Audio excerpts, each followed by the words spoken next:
Assalamualaikum warahmatullahi wabarakatuh. Alhamdulillahilladzi khalaqas samawati wal arda wa ja'ala as-zulumati wan nur. Asyhadu an la ilaha illallah wahdahu la syarika lahu wa asyhadu anna Muhammadan abduhu wa rasuluh. Allahumma shalli wa sallim ala sayyidina Muhammadin wa ala alihi wa sahbihi. Syukur alhamdulillah, senantiasa kita bersyukur kehadirat Allah atas semua nikmat, karunia dan hidayah yang kita semua. Salam dan selawat selalu kita berikan pada Nabi kita Muhammad Rasulullah sallallahu alaihi wasallam. Allahumma shalli ala sayyidina Muhammad. Sidang jemaah tarawih yang bersama dengan Allah Subhanahu wa taala. Ramadan datang bukan untuk merubah jadwal makan ini. Ramadan bukan urusan makanan.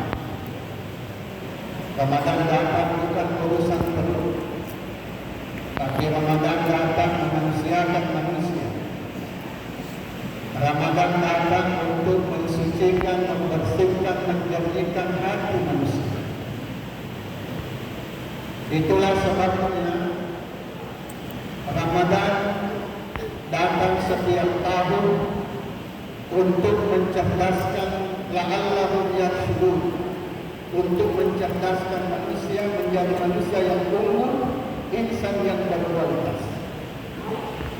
Lihatlah kita sekarang, dari tadi subuh sampai sekarang hanya ibadah yang kita lakukan. Itulah manusia sesungguhnya. Tidak pernah dia mengeluh terhadap apa yang dia perjuangkan meraih ridha Allah Subhanahu. Ketika manusia lapar, baru kita sadar bahwa selama ini yang kita lakukan adalah memperturutkan nafsu. Ketika manusia haus, baru manusia itu sadar bahwa manusia itu sangat lemah, sangat lemah. Ketika malam hari dalam kesunyian, baru kita sadar bahwa terasa jauhnya kita dengan Allah Subhanahu wa taala. Karena itu Ramadan datang untuk mendekatkan hati kita dengan Allah Subhanahu.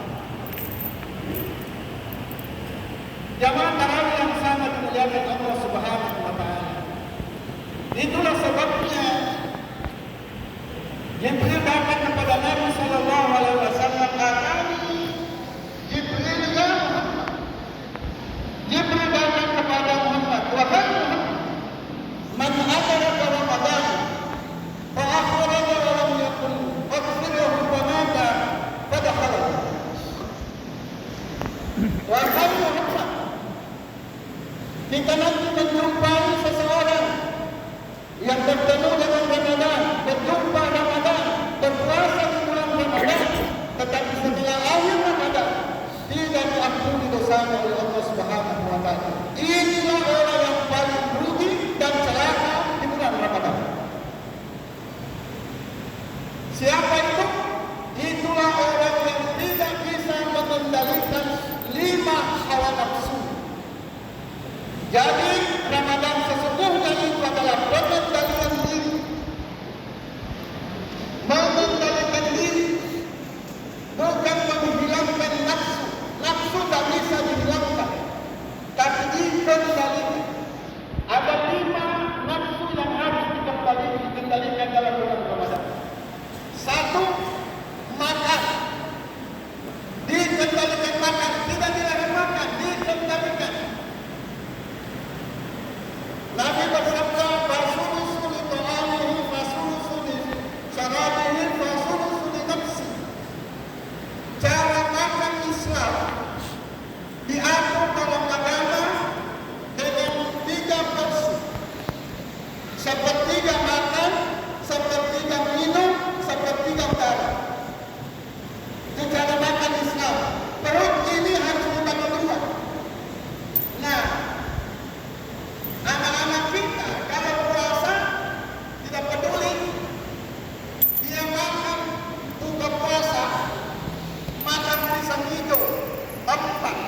Bayangkan apa? Belum minum, makannya sudah leher, sudah sampai leher, muncul di sebagian pisang hijau. Minum es buah, es teler, es cendol, es macam-macam es. Begitu selesai minum, bengkak perutnya kayak balon mengkilat. Sudah tidak ada napasnya. Mamanya bilang, "Kamu pergi sembahyang dulu, pergi sembahyang." Sedikit napasnya. Karena itu, dia paksa mau pergi salat, tapi dia ambil sandaran. Asal pergi sembahyang, pasti ditembok. Sandar-sandar. Terlalu kenyang. Mohon maaf, yang sandar ditembok bukan itu sama di tempat lain. Kembalikan. Bayangkan pengurus masjid menyiapkan 2 botol.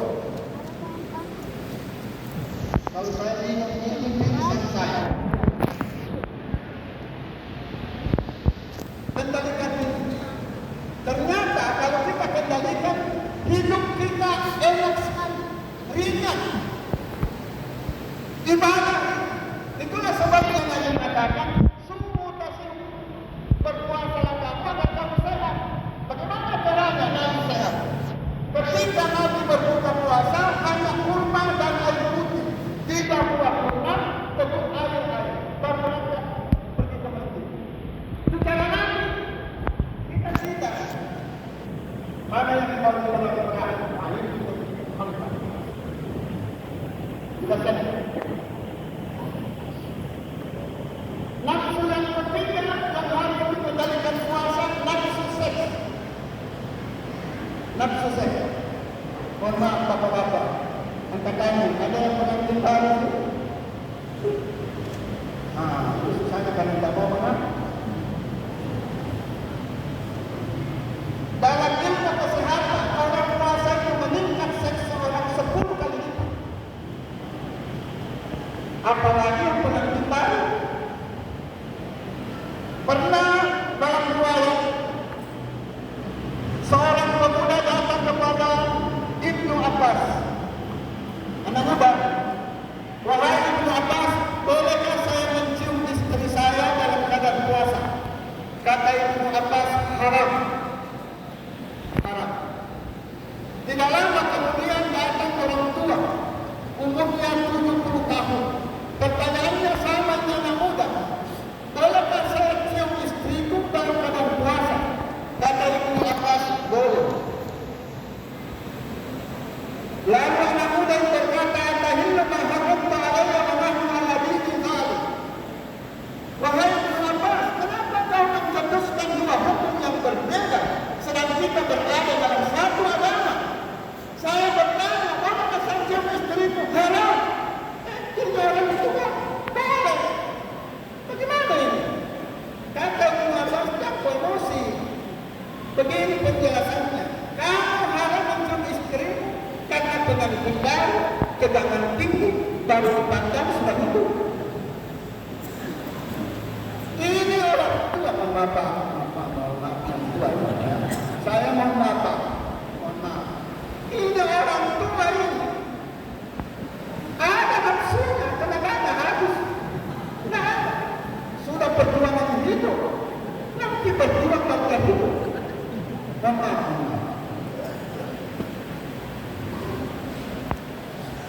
Ini harus tuntas. Nah, ada orang bertanya, "Pak Ustaz,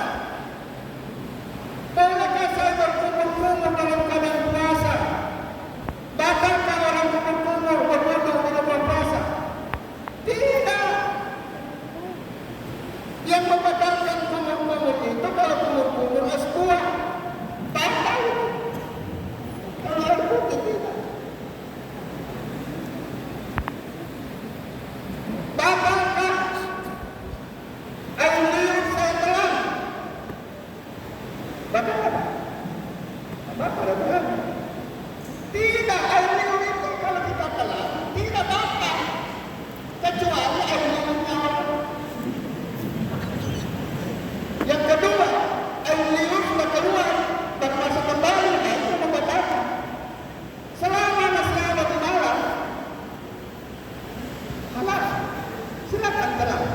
Tenang saja. Yang keempat, ini perlu. Nafsu tidur. Yang paling susah dikendalikan. Nafsu tidur. Ada orang puasa Ramadan tidur mulai jam 2 bangun sahur, jam 2 lalu dia tidur. Nanti dia bangun kalau mau buka puasa. Dimarahin mamanya, kenapa kau tidur terus? Dia bilang saya gampang start dari malam tidur-tidurnya orang puasa dapat pahala, makanya saya tidur. Tidur yang dimaksud dalam Islam itu adalah tidurnya yang proporsional. Tidur dalam rangka bangun tengah malam jam 2 persiapan. Daripada mendomino mencatur tidak ada gunanya, lebih baik dia tidur orang itu.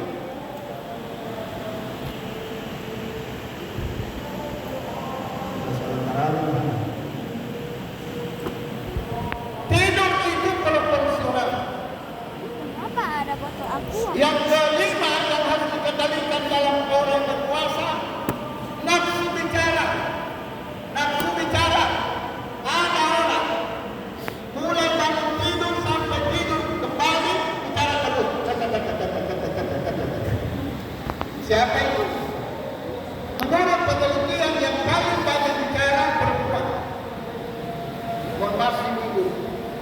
Karena ibu harus bicara dalam sehari 60.000 kata. Kalau bapak-bapak hanya 4.000. Jadi bapak-bapak kalau memarahi istrinya, biarkan saja. Kalau dia bicara terus, biarkan saja.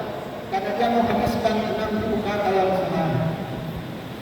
Dan untungnya Pak kita, kalau kita suka dimarahi istri, kita nanti mati terhindar dari asap kubur dan asap kubur. Kenapa? Karena terlalu banyak dapat asap di dunia. Assalamualaikum warahmatullahi wabarakatuh.